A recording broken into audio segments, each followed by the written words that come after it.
Hello, everyone. Welcome to International Relations. This lecture, first one, is going to be focused on just an introduction. I'll give you a panoramic view of what this course is all about. Okay? Are you excited? I am excited. And it is a fun course because it's going to deal with so many things which you would see often in the news and most people don't completely understand, but you will be able to understand better after listening and following to all the lectures throughout this. Okay, now international relations, what does that mean? Anyone? International relations is a study of just relationships, as it says in the title, relationship between, yes, you got it, between countries. Right? Different nations have relationship with different other nations and what happens in between that. So you might think of immediately, oh, isn't this close to comparative politics? It's not, because comparative politics is a different discipline of political science. There are different areas, subfields in political science. American politics is one of them, for example, international relations, comparative politics, political theory, public policy, all these are different. International relations is unique because in comparative politics, say country A, country B, I see the difference in governmental structures, for example, how elections are conducted in these countries, what type of government they have in these two countries. So I'm comparing. Whereas in international relations, I'm seeing the relationship between these two countries. So we'll be seeing things in between them, in the middle area. Are you following? So, example, war. We'll be talking about war. Right? We'll be talking about nuclear weapons in related to the war. We'll be talking about diplomacy between these two countries. Right? How do they maintain relationship through diplomacy? Right? United States have a State Department. We do diplomatic people around the world in embassies and consulates, and we do maintain relationship with other countries. And some countries we don't even have embassies. We'll talk about that as well. And we also talk about common problems these two countries face, like for example, transnational terrorism. How do they deal with that? And climate change, it's a global issue. So how do they deal with the climate change? And things of this nature is what international relations study is. I'll go into detail of each week what you could learn on your own, and it's fantastic.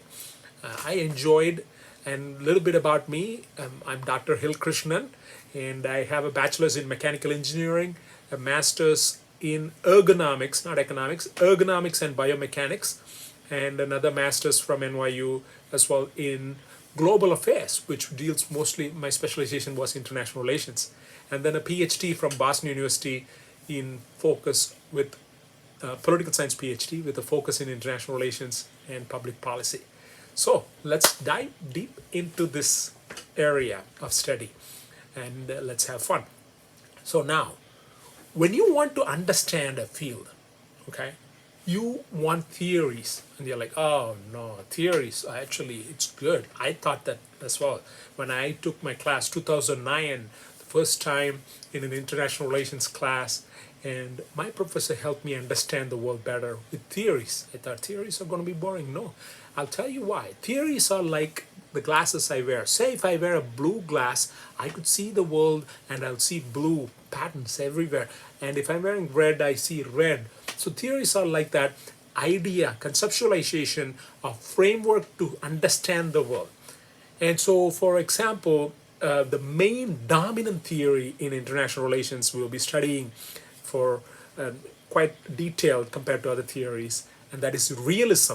Realism, and what actually happens in international relations in the world between countries. How does relationship happen? This is a dominant theory because it's been around in thought of scholars for almost 2000 plus years. So you understand, and by learning this theory, what do I get? Well, you get the way to see how countries react and what will they do next, because you have these theories to predict their behaviors. So people read in the news, oh, they did this, and then what?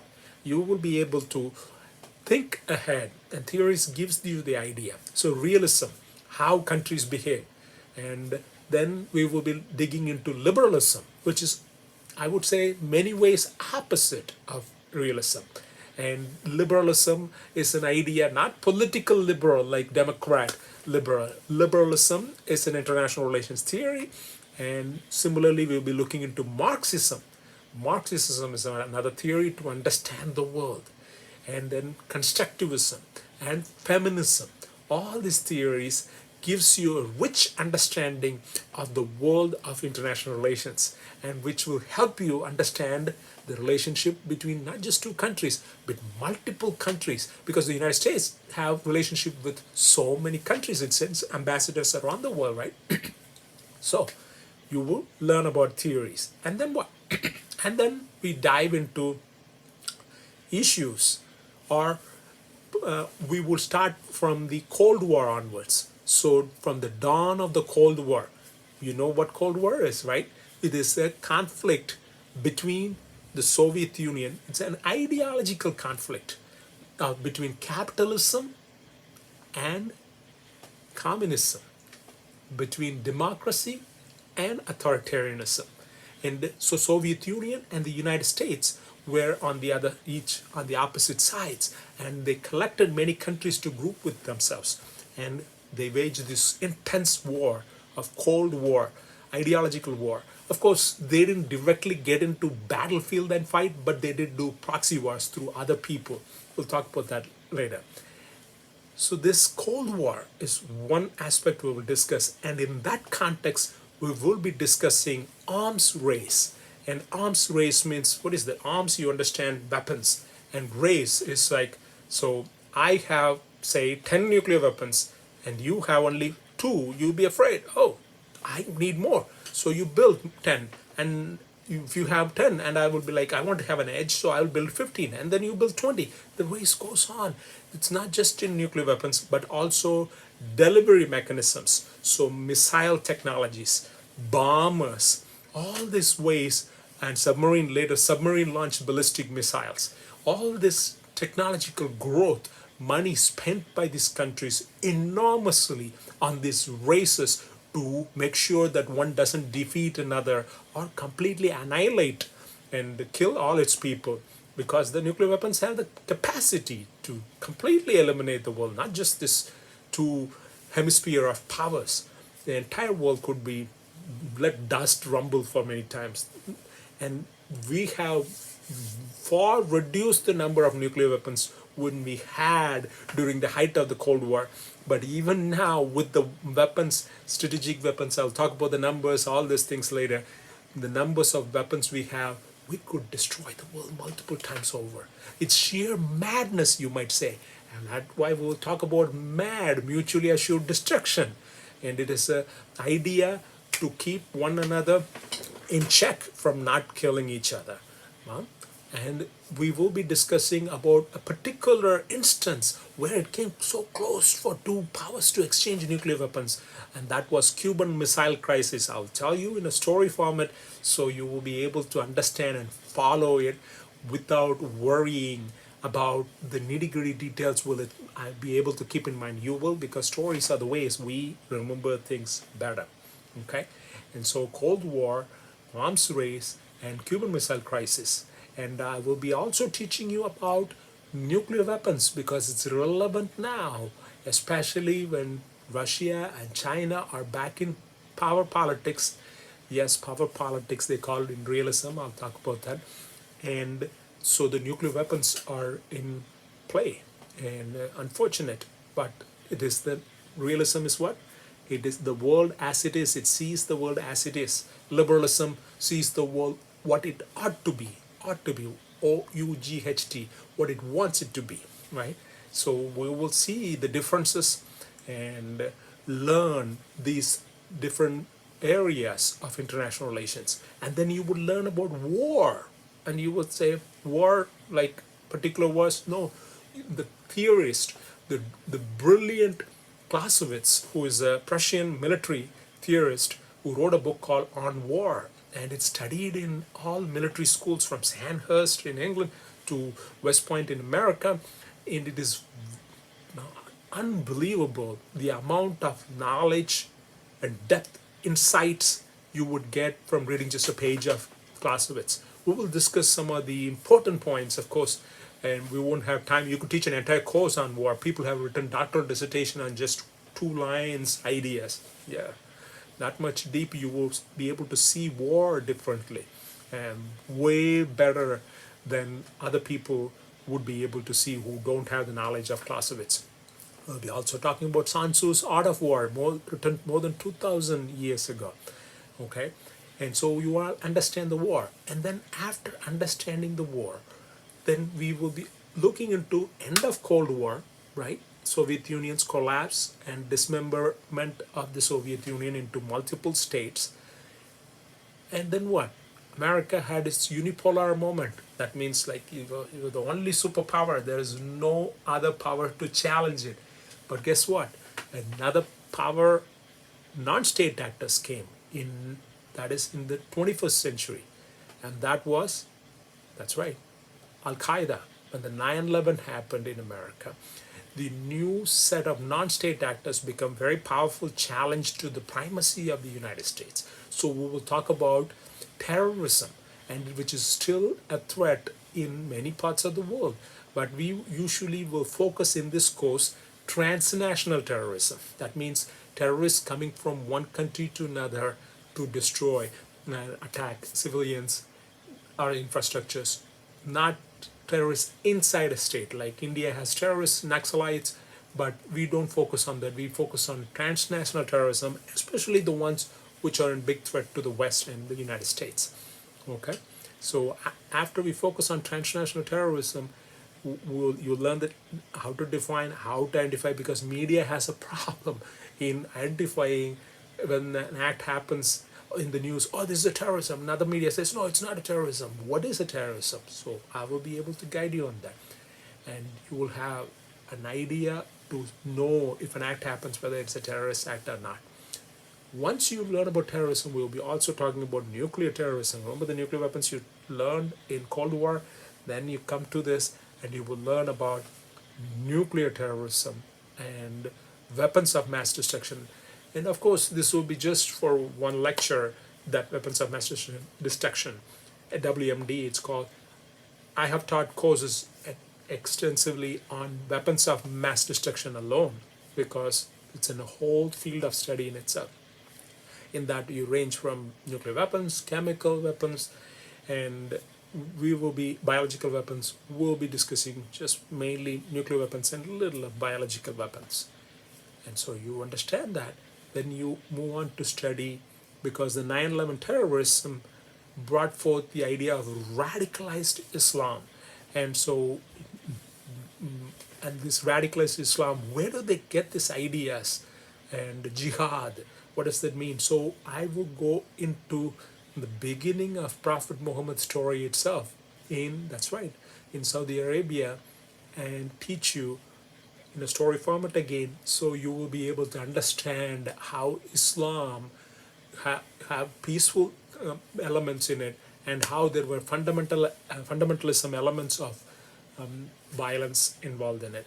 And so then you would understand, because there are Muslims who felt after 9/11 that the terrorists not just hijacked the airplanes, but also their religion. Okay, they're very, very tiny minorities who think they could get justice through violence. Anyway, once you understand that, it's fascinating area of, because many people will be enjoying it, to learn about these vital elements that affect our life in different ways. Okay, it's all over the news all the time, and so how do we understand? And so you will be able to understand that. And then we'll be talking about climate change and environment and energy needs, because our biodiversity, the plants and animal destruction is happening. Global warming, you would have heard of it, right? And I will be discussing in it what it is and how it happens, how it's measured, and also the destruction of biodiversity due to different reasons. We'll be talking about it, but I don't want to go in here. quick is habitat destruction, invasion of species, population overgrowth, pollution, overharvesting. All these issues we'll be discussing. I'll be also talking about a whole lecture on globalization, because that is a huge area. There are scholars who study trade alone between two countries. Remember, international relations is in between. And these areas, economists who study trade alone. For example, Jagadish Bhagawati, as a professor at Columbia University, who studies trade alone in specific areas. So we'll be talking about globalization. This class will let you learn the important conflicting areas between especially political right and political left, and then you would learn that in globalization. Once you learn globalization, you will be able to understand inequality, poverty, and developing countries, what are the struggles they have to overcome and reach the same level of standards as the developed nations. So developed nations like the United States and the Western European countries are developed nations, right? And the developing countries, for example, India, where I come from, is a developing country, and so is many African countries. And some of the African countries are mired in poverty, and why? And so we'll be looking from people who study that specifically. There's a professor named Paul Collier who wrote a book called Bottom Billion, that is in the world of 7.4, approximately 7.4 billion people, but a billion people make less than $1.25 per day of income. That's, yeah, your bottle of water you would spend in a day. And that they struggle, and why? And so what are the traps, what are the barriers, obstacles for them to overcome that? And how could they succeed? And so we will be studying about those things, okay? And then once you have an idea of it, you could further study, even get graduate degrees in development areas and go and work in these countries in non-profit organizations and think tanks, even governmental organizations, international governmental organizations, IGOs, and help people improve their lives and get out of poverty and misery. So once you learn about globalization, then we will be learning about international law. International law is a huge, each area I'm talking about is a huge field in itself. You could get international law courses after courses in the graduate program I went at NYU. You could focus on international law track. Here we'll be discussing important aspects of international law, like piracy and other things, genocide, conventions. Now, once you learn that, then you will be moving on to learn about the two powerful countries now rising as a threat to the West and to its peace. It's Russia especially, and China. China is fastly growing in economic growth, and because of the sheer size, it's almost the size of the United States. It is, and by the number of people, it's way more. We have like 320 million people. They have 1.3 billion people, right? About a billion people more than the United States. And so how does that matter? It matters when it comes to war, and economies matters when it comes to war. In international politics, especially in realism, war is what plays a vital role in for a country's survival and also to thrive, and all these factors you would learn. So I am excited about this course, and I hope you are too, and I'm looking forward to teaching you in each of these lecture videos, interestingly, fascinating with examples that will make you think about the world of international relations between different countries. Good luck.